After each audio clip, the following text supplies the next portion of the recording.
Bonjour, vous me l'avez réclamé, donc je m'exécute. On va parler aujourd'hui d'énergie, de polarité yin et yang.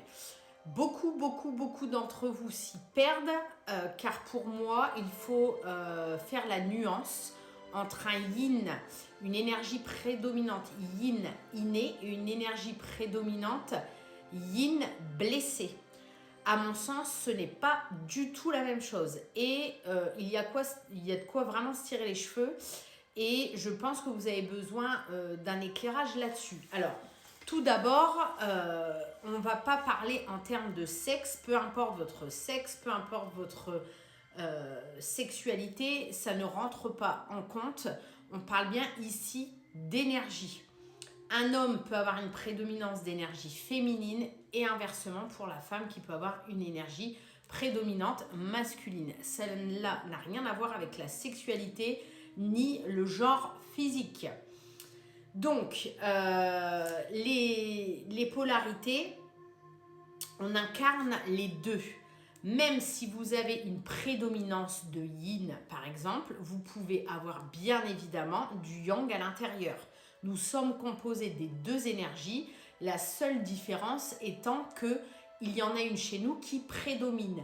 Mais ce qui est important de savoir, c'est laquelle prédomine et est-elle équilibrée ou est-elle en faux self. Et je vous ai fait un tableau pour tout vous expliquer.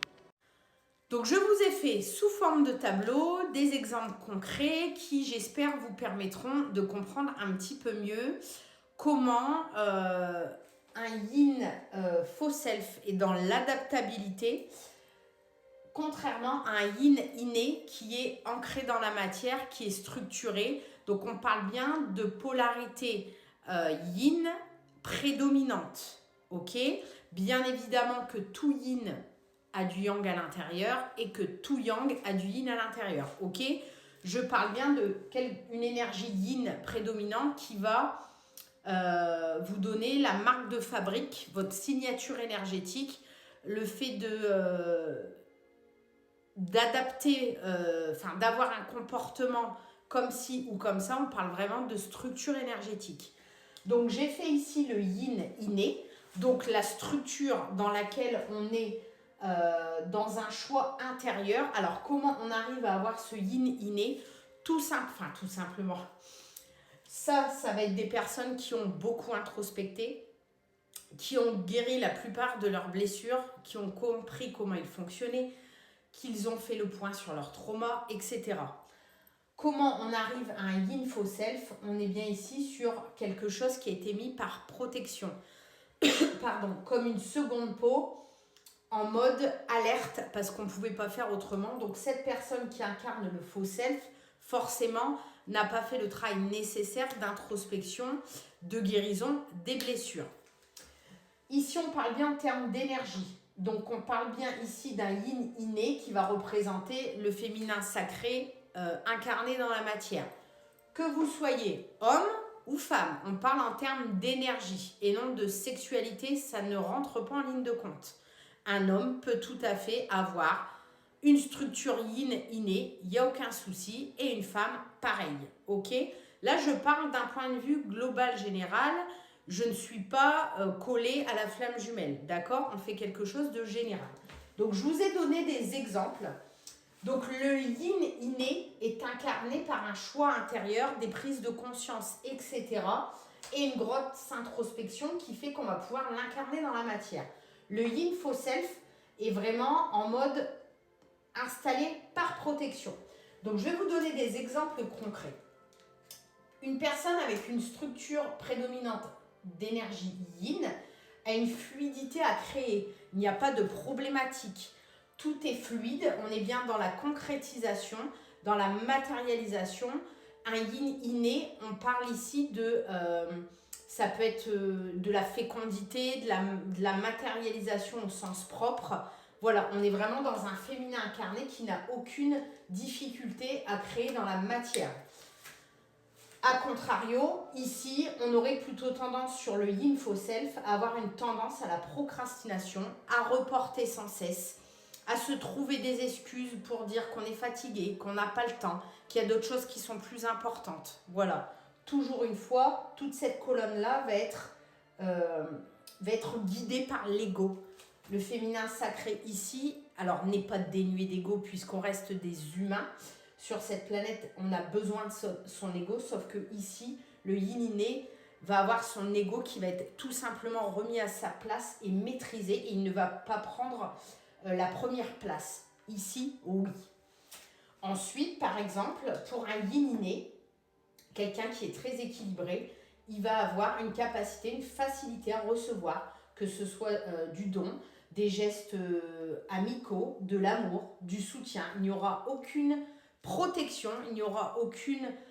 il ne va pas chercher à se protéger de quoi que ce soit, d'anticiper le scénario catastrophe, etc. Il accueille, il prend, tout va bien. Ici, à contrario, on va être plutôt dans une difficulté à recevoir, une non-légitimité, difficulté à recevoir de la reconnaissance, les dons tels qu'ils soient, de l'amour. Il va y avoir vraiment une difficulté et une protection et une mise en recul, si je peux dire, vis-à-vis de cette partie-là. Ensuite, pour un yin inné et équilibré, on a un sentiment constant de sécurité interne. Il n'y a vraiment pas d'insécurité, à contrario du yin faux self. L'énergie yin innée est plutôt dans un calme profond, une stabilité intérieure. Pour le faux self, on est sur une peur du changement et des émotions exacerbées qu'on n'arrive pas finalement à contrôler puisqu'il y a une méconnaissance propre de ses propres émotions. Ici, sur un yin inné, on est relié à son corps physique, aux sensations, à ses émotions. On arrive à faire la reliance entre les choses qui se passent dans notre vie et ce que ça émet dans notre corps physique. Et on a une intuition plus fine, on a moins de difficultés à faire des choix, etc. Puisqu'on est très intuitif, on écoute son corps, son émotionnel, etc. Tandis qu'ici, on est carrément coupé de son émotionnel. Il va falloir apprendre à ressentir, il va falloir apprendre à reconnecter au corps physique, ça va être essentiel. On a une méconnaissance totale de ses émotions. On ne sait pas ce que c'est de ressentir, on est complètement coupé, complètement déconnecté. Au niveau du yin inné, on a une capacité à être seul sans souffrance. On comprend qu'il n'y a pas de... La solitude est pour moi un mot qui est plutôt à tendance négative, alors que finalement, le fait d'être en paix, seul avec soi-même, on n'a pas besoin de posséder, etc., ni d'être dans une relation pour être bien apaisé. A contrario, où ici, le faux self-in va être dans une solitude vécue comme de l'abandon. Je parle d'un point de vue perception. Sa perception va être de on m'abandonne, etc. Et ça ne va pas être agréable du tout. Mais attention, le yin faux self peut se convaincre du contraire parce que ici, comme je vous ai expliqué tout à l'heure, l'ego n'a pas repris sa place, c'est-à-dire non pas en premier plan mais en second plan, et ici peut se faire convaincre du contraire et que la solitude n'est pas forcément mal vécue. Ensuite, ici, pour un yin équilibré incarné, on sait où on va, on sait ce dont on a besoin, ce qu'on veut réaliser dans la vie, etc. On est sur de la certitude. Ici, on a beaucoup de difficultés à sentir ses vrais désirs. Vous pouvez demander à un yin déséquilibré ce à quoi il aspire dans la vie, il sera certainement dans l'incapacité de vous répondre. Je le vois beaucoup dans mes consultations. C'est aussi un point marqueur important pour essayer justement de cibler cette problématique. Ici, on est vraiment sur quelque chose qu'on incarne, on sait où on va, voilà, mais tout dans la douceur, pas forcément dans le yang, pas du tout. Et ici, on occulte carrément, on ne sait même pas. Ici, un yin incarné va vraiment poser ses limites sans agressivité, va faire les choix en conscience pour elle. Il n'y a aucune culpabilité qui va venir s'ajouter derrière à poser des limites. Ici, on est plutôt sur une passivité, une accoutumance. On s'acclimate à la personne qu'on a en face. On ne veut pas froisser, on préfère occulter ses propres besoins que de fixer des limites saines. Et même si la personne arrivera à en fixer, ce n'est pas impossible. Il y aurait de la culpabilité, je pense, qui arriverait derrière. Ici, sur le côté émotionnel, on est sur des émotions fluides. qui sont traversées, puis intégrées, libérées, etc. On ne refoule pas ces émotions, on les accueille, on les traverse, on les comprend, on les incarne, on les intègre, il n'y a aucune problématique. Une fois qu'elles sont digérées, on passe à autre chose. Ici, les émotions sont retenues, même voire méconnues, non digérées, donc ça peut se comparer à de la colère, etc. On ne sait pas pourquoi on est en colère, mais en tout cas, voilà. N'oubliez jamais que le corps imprime ce que l'on réprime. Donc, il peut aussi y avoir énormément ici de mots, MAUX, physiques, vis-à-vis des émotions qui sont complètement retenues comme dans une cocotte minute. Et des fois, quand la soupape pète, comme on dit, c'est catastrophique. Ici, on a une sensibilité pour le yin qui est vécue comme une richesse. Il n'y a aucune problématique à pleurer en public, à se montrer sensible. On sait ce que c'est. On n'a pas de problématique à se montrer tel que l'on est. Tandis qu'ici, on ne veut absolument pas être vulnérable. C'est vécu vraiment comme un fardeau. Quand il peut y avoir des craquages où on ne peut pas faire autrement, où on a perdu la notion de contrôle. Hein. Ici, on est vraiment sur quelqu'un qui contrôle. Ça peut être vécu vraiment très mal pour l'ego et être très souffrant et l'impression d'avoir, si on se montre vulnérable, d'avoir loupé quelque chose. Donc ici, sur le yin inné, on est vraiment sur un ancrage stable, donc aucune problématique pour matérialiser. Hein. Quand je dis matérialiser, c'est-à-dire ça peut être ses projets, comme être abondant. Alors quand je dis abondant, ce n'est pas forcément que pécunier, mais aussi, bien évidemment. Et ici, on est souvent parti inconsciemment dans l'astral, puisqu'on est dans une fuite de la matière, puisque c'est tellement douloureux que inconsciemment, quelqu'un qui n'a jamais travaillé sur lui et qui est dans un faux self yin va même pas se rendre compte qu'il est souvent perché dans la lune parce que la matière est trop compliquée pour cette personne. Donc voilà, alors bien sûr, cette liste n'est non exhaustive. Bien évidemment, il y a plein d'autres points. Je vais vous faire la même chose pour le yang. Bien évidemment, vous n'êtes pas obligé de cocher toutes les cases. Alors plus vous en cochez, plus le faux self est important, malheureusement. Et du coup, il est temps d'amorcer un travail sur vous pour vous alléger, vous sentir mieux. Et si ça vous intéresse, dites-moi dans les commentaires.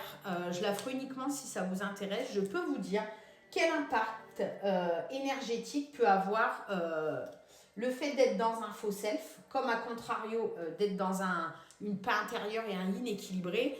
Quel impact ça a sur, par exemple, le corps physique, les maladies, les maux, ou même ne serait-ce que quel chakra ça peut déséquilibrer et impacter. Par exemple, un yin qui est en faux self va avoir beaucoup, par exemple, de mal d'un point de vue financier, parce qu'en général, son chakra racine est très peu équilibré. Il y a comme des fuites énergétiques. Enfin voilà, si ça vous intéresse, je peux vous faire une vidéo là-dessus. Et je vais ainsi faire la même chose pour le yang.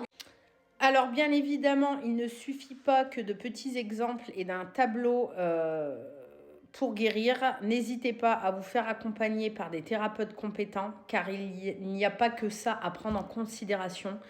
Ce ne sont que des points, des miettes par rapport à un accompagnement personnalisé, car il n'y a pas que la structure énergétique qui rentre en compte, bien évidemment. N'hésitez pas, si vous avez besoin, n'oubliez pas que je fais des protocoles de guérison. Je suis là pour vous accompagner. Ma médiumnité est à but thérapeutique dans le sens où, à contrario, même si je ne critique en aucun cas le corps médical, j'ai un outil qu'ils n'ont pas, c'est ma médiumnité. Et j'arrive à aller voir derrière les masques, à aller voir le faux self, à aller voir pourquoi vous réagissez de cette façon, et ainsi vous donner les clés, les meilleures clés pour vous aider dans votre chemin de guérison et apporter enfin un peu de paix.